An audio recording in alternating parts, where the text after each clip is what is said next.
Across the South Coast, live from Solent University, you're listening to Solent Sports News. Good afternoon, it's 4:45. I'm Ben Kilminster with your Solent Sports News headlines. Before I get into the rest of today's headlines, I'm going to hand over to our Premier League correspondent, Josh Richardson, with the latest breaking news on Bournemouth. Everton have been given a 10-point deduction after breaking financial rules. This leaves the Merseyside club in 19th place with only 4 points. Bournemouth manager Andoni Iraola feels it's unfair on all clubs to punish the Toffees during the season. Maybe Everton appeals and they get another point, and during the season is strange. Probably this kind of punishment should be in between seasons, but I cannot tell you if it's fair. It's not unfair because I don't know the rules. A record number of tickets have been sold for tonight's match at St Mary's. Southampton women's take on Arsenal in the Conti Cup at home. With over 10,000 tickets sold, this is a momentous achievement for the club, who will need all the support they can get to beat the Gunners.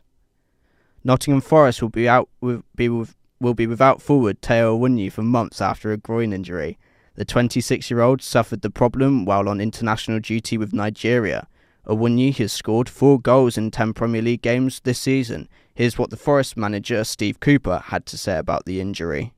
Not the best news in the world through the international break, but we never look for excuses. We'll never dwell on it. We'll focus on the players that will be available, and that's where our attention lies. Obviously, while supporting the guys who are injured to get back as quick as they can. Wales will host Finland for a place at Euro 2024 in the playoff semi-finals. The winner of the tie will face either Poland or Estonia in the final. The highest-ranked country, Ukraine, will face Bosnia.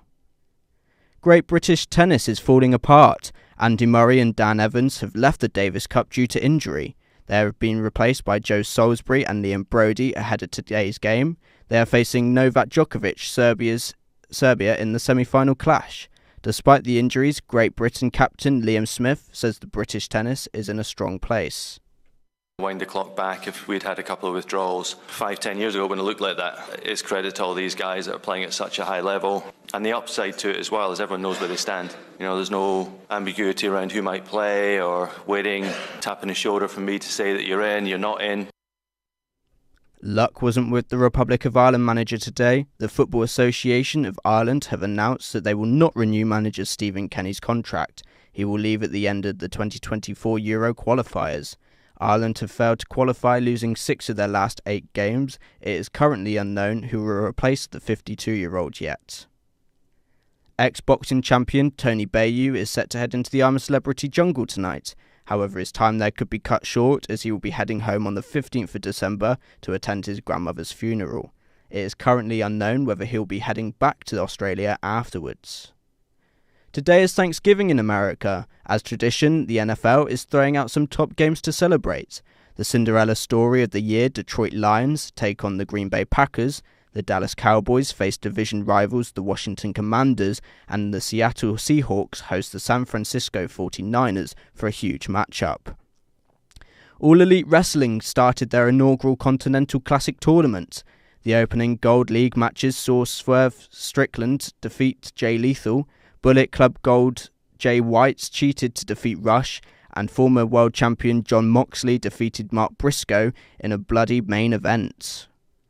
Remember, you can follow all the latest news headlines on our website. That is all from us this evening. We hope to see you tomorrow morning with the 7 o'clock news.